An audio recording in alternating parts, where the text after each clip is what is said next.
les difficultés pour réaliser le direct qui était programmé tout à l'heure à 9 h. Et donc obligé de faire un enregistrement ordinaire. Difficulté du fait de la connexion qui est malheureusement suspendue là où je suis actuellement. Et donc, nous allons tout de même travailler, garder espoir, garder le sourire, fortifiez-vous. Vous savez, pour reconstruire le monde, en d'autres termes, pour arranger le monde, c'est pas facile parce qu'effectivement, il y a des obstacles. Partout sur le chemin du Seigneur, on rencontre des gens qui pensent qu'ils savent, qu'ils connaissent et qui généralement ne savent pas. Et c'est le cas pour tout le monde presque, qui croit connaître mais qui ne connaît pas. C'est pourquoi des institutions comme les écoles, les universités, les églises et autres cadres d'encadrement des uns et des autres existent bel et bien pour combler le vide en termes de connaissances. Et c'est également pour cette raison que chaque jour, on pense, on imagine des stratégies nouvelles pour éduquer, pour encadrer les populations, pour encadrer les ménages, pour encadrer les États, pour encadrer le monde, pourquoi pas. Autrement dit, il y a des personnes, des institutions en charge de réfléchir sur la bonne marche du monde en matière d'éducation. On a par exemple l'UNESCO, qui est l'organe mondial de régulation de ce qui concerne l'éducation et la science, la culture également. Mais à côté de l'UNESCO, beaucoup de structures se greffent pour réfléchir en ce qui concerne l'éducation des uns et des autres. Mais vous convenez avec moi que quel que soit le nombre d'institutions, à un moment donné, il va falloir qu'on arrive à une convergence de points de vue, à un langage unique pour que la paix règne. Autrement dit, ce qui est vrai ici n'est pas vrai là-bas. Mais qu'est-ce qui est vrai? C'est là où réside le véritable problème. Le problème de paix. Parce que si quelqu'un est éduqué comme ça et l'autre est éduqué comme ça, comment savoir que c'est celui-ci qui est bien éduqué ou c'est celui-ci qui est mal éduqué? Pour arriver à tirer la meilleure équation possible, la meilleure solution possible pour la bonne marche du monde, il va falloir se armer de beaucoup d'armes, de patience, de maîtrise, d'autorité, de compromis, mais surtout, il va falloir former les uns et les autres sur la nécessité de comprendre ce que c'est que la souveraineté. Elle n'est pas accordée à tous. Elle est un privilège. Elle est un don spécial. Aussi, certaines personnes sont nées supérieures pour la bonne marche du monde parce que tout le monde ne peut pas être chef. Dans une communauté, dans une famille, il y a toujours une voix qui prime, une voix prépondérante. Dans un État, on s'est rendu compte que sans organigramme, tout ira dans tous les sens et il n'y aura pas de cohésion sociale. C'est pourquoi dans certains États, on parle de royaume, dans d'autres, on parle de république avec des chefs d'État, et dans d'autres, on parle d'empire et j'en passe. Ce qui est sûr, c'est que pour la bonne marche du monde, il faut une organisation. C'est la même chose en ce qui concerne les églises. Dans les églises, on croise les leaders, le leader principal qui est assisté par soit des anciens, soit des diaconesses, soit il y a les imams qui sont assistés par, et ainsi de suite. Même chez les francs-maçons, les Illuminati, les Rosicruciens et toutes les autres sectes, organisations religieuses qui existent par le monde, on essaie toujours de mettre un organigramme en place, une hiérarchie en place. Question pour les uns et les autres de pouvoir bien fonctionner. Alors, c'est ça qu'on appelle établir des voies qui conduisent à la paix, à l'harmonie. Aujourd'hui, nous allons parler d'un thème nouveau pour la plupart d'entre vous. Nous allons parler de la nouvelle Banque mondiale. La nouvelle Banque mondiale, vous avez tous entendu parler de la Banque mondiale. une institution financière en charge de financer les États dans le cadre de leur émergence économique et même sociale. Autrement dit, la Banque mondiale, telle qu'elle a fonctionné jusqu'à aujourd'hui, ne s'intéresse pas seulement aux affaires économiques, elle s'intéresse également à la santé, elle s'intéresse au bien-être de l'être humain d'une manière générale. Elle s'intéresse même, au-delà de l'être humain, à la nature, à la biodiversité en un mot. Mais la nouvelle Banque mondiale est cette institution qui s'impose à nous actuellement. Vous savez, nous sommes partis d'un ancien monde pour un nouveau monde.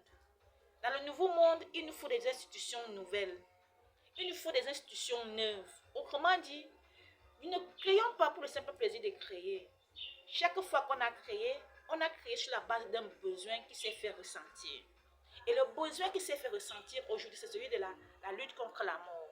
Nous nous sommes rendus compte que la Bible dans l'Ancien et Nouveau Testament disait, et je suis convaincue que même le Coran le mentionne, même les autres livres sacrés ne peuvent pas dire le contraire, parce que c'était le même Dieu qui était un peu partout. L'Ancien et Nouveau Testament nous avait dit que la Bible, que Dieu disait qu'on lui volait dans les dîmes et les offrandes. Ça veut dire que Dieu sait qu'il a sa part dans les revenus de tout un chacun. Bien évidemment, si tu es très pauvre, il ne viendra pas n'est-ce pas, te menacer parce que tu lui dois.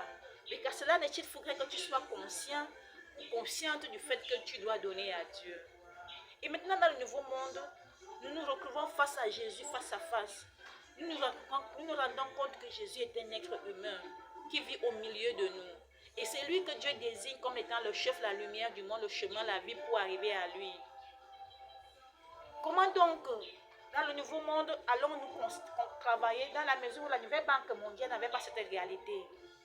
Elle a certes émis des moments de collecte des fonds. Elle a certes émis des vœux vis-à-vis des philanthropes du monde, vis-à-vis des instituts de bonne volonté pour contribuer dans la collecte du grand fonds global qu'on a appelé le fonds, qui est le fonds qui fait la Banque mondiale. Parce qu'une banque ne peut pas fonctionner sans fonds de financement. Une banque ne saurait fonctionner sans le fonds. Donc quand on dit banque, on voit d'abord de l'argent. Alors, la Banque mondiale, pour avoir un fonds en son sein, de temps en temps procède à des activités de collecte de fonds. Et c'est ça que la banque a eu à faire entre-temps. Bien évidemment, elle a parfois effectivement demandé à ceux aux richissimes de prendre une part de leurs biens, de leurs fonds, pour verser dans les caisses de la Banque mondiale au bénéfice des pays membres et peut-être des personnes membres. Autrement dit, la Banque mondiale, telle qu'elle a existé, fonctionnait jusque-là, elle concernait essentiellement les membres. C'est-à-dire que certains États souscrivent à être membres dans cette entreprise qui se veut mondiale, dans cette entreprise de collecte des fonds pour aider à la bonne marche du monde économiquement parlant.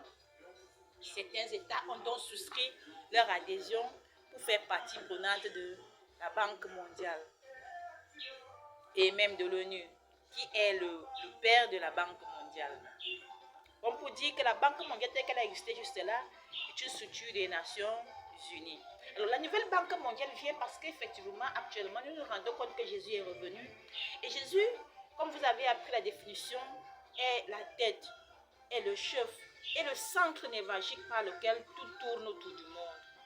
Alors si tel est le cas, comment est-ce que Jésus pourra ou peut coordonner les activités du monde sans fond de roulement? Autre chose, est-ce que si pendant qu'on est sur la terre, on ne donne pas à Dieu, on est désavantagé d'une manière ou d'une autre? Autre raison pour laquelle nous sommes amenés à mettre en place une nouvelle Banque mondiale, c'est que Jésus, en temps normal, n'est au-dessus des personnes. Jésus est la tête. Ça, c'est la condition pour que nous soyons comme le poisson dans l'eau partout où nous sommes. Il faut que Jésus soit à sa place, à la bonne place. Et sa place, c'est la supériorité sur toutes les nations. Alors, est-ce que Jésus va donc dépendre financièrement d'une tierce personne, d'une quelconque institution? Que non, parce que d'office, sa supériorité sera biaisée. Nous sommes donc amenés à créer, à mettre en place une nouvelle banque mondiale. Ce qui ne sous-entend pas forcément que nous serons poussés obligatoirement à mettre fin à toutes les institutions qui ont existé. Non, il ne s'agit pas de cela. Il s'agit de créer un autre cadre de travail qui permette à ce que la terre dans le nouveau monde puisse s'épanouir. On dit, quand tu sèmes par exemple, si tu sèmes sur une mauvaise terre, il y a de fortes raisons que ça ne pousse pas. Il y a un problème. Nous savons que Jésus est la tête. Jésus n'est au-dessous de personne. Alors si Jésus vient et fonctionne et travaille avec les institutions qui ont existé, aura-t-il ou aura-t-elle la place de chef dans ces institutions? Quelle est la transition qui a été planifiée? À notre avis, à notre niveau, nous nous sommes rendus compte qu'il fallait nécessairement créer une nouvelle structure. Et c'est ce que nous sommes en train d'appeler la nouvelle banque mondiale. Pourquoi donc la nouvelle banque mondiale? Parce qu'avec la nouvelle banque mondiale, par le passé, nous avons collecté les fonds pour donner à Dieu dans les églises, dans les mosquées certainement et un peu partout, là où on a estimé qu'il faut collecter des fonds pour Dieu. Et maintenant que Jésus est revenu, comment être sûr que quand je donne l'argent à Dieu, je donne à Jésus? Puisque Jésus est le chef, est-ce que quelqu'un doit gérer l'argent de Jésus? Si Jésus est le chef, ça veut dire que l'argent de Dieu revient d'abord à Jésus, prioritairement. Alors, est-ce que quelqu'un doit recevoir l'argent de Jésus et le gérer sans le consentement de Jésus? Voilà la question. Nous sommes donc dit qu'il vaut mieux recommencer à zéro, partir sur de nouvelles bases et créer ce qu'on appelle une nouvelle banque mondiale.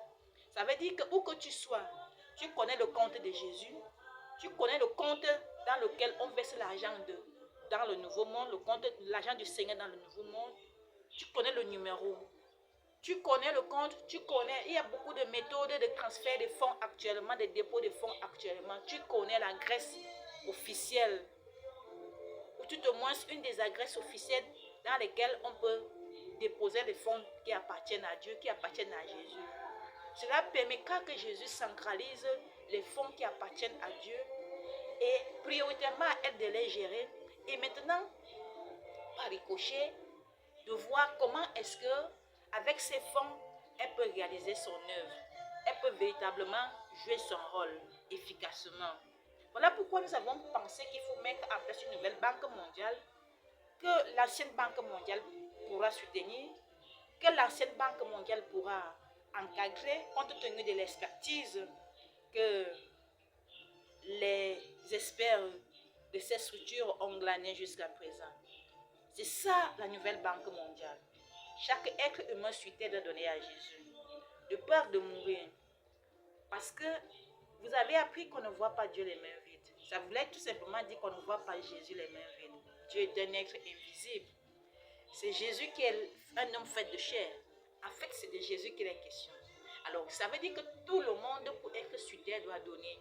Cela nous éviterait des ennuis, des problèmes, des morts inexplicables, des morts précoces, des morts sans raison, des morts inutiles. Oui, cela nous évitera certainement la vengeance, la colère divine et autres.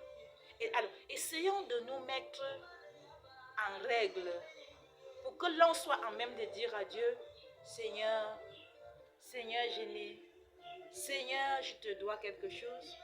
Est-ce que je te dois quelque chose? Dis-moi pour que je puisse combler ma dette. Chacun de vous, où qu'il soit, doit être rassuré qu'il ne doit rien à Dieu. Riche, pauvre, richissime même, vous ne devez rien devoir à Dieu. Il n'y a plus de confusion possible.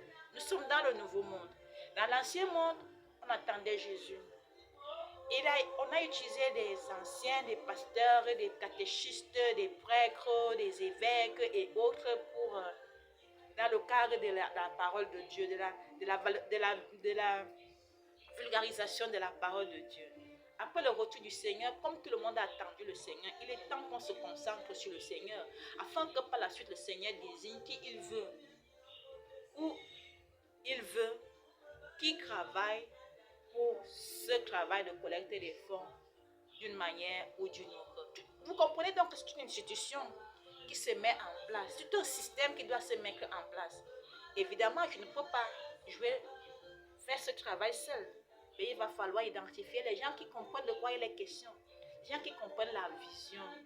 Afin que nous nous mettions ensemble. Pourquoi? Parce que c'est ça le médicament du monde. C'est la guérison du monde que nous voulons. Nous voulons reconstruire le monde qui est fractionné. Parce que les gens se sont livrés à des guerres intestines. Pas parce qu'ils sont des idiots forcément, mais parce que les tensions ont existé, parce que les gens n'ont plus été en règle envers Dieu, envers le Seigneur, envers Jésus. Véritablement, pendant que beaucoup ont su que Jésus était revenu et qu'ils avaient véritablement rencontré ce Jésus, ils ont continué à prêcher l'évangile comme quoi Jésus n'était pas encore revenu. Et cela ne pouvait qu'envenimer la situation. Cela ne pouvait que rendre la situation très difficile. Voilà pourquoi ce matin, nous vous recommandons vivement, vous qui êtes honnêtes, vous qui comprenez de quoi il est question, de songer déjà à contribuer pour la mise en place de la nouvelle Banque mondiale. Institutions, individus, familles, églises, chacun à ce qui le concerne, commencez à contribuer pour la mise en place de la nouvelle Banque mondiale.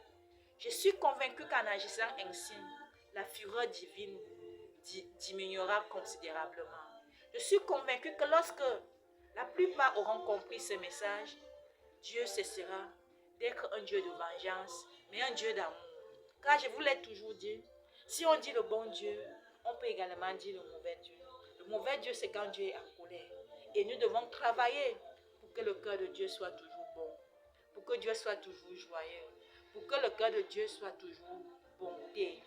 Voilà aujourd'hui, dimanche 28 juillet 2024, ce que je pouvais vous dire en guise d'exhortation, d'information, de formation, dans le cadre de la commission de paix, de restauration de la paix dans le monde à partir du Cameroun.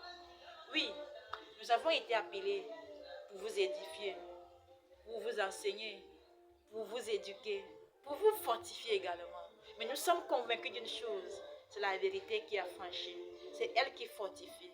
Alors ensemble, travaillons désormais pour que la vérité gagne, que le mensonge disparaisse.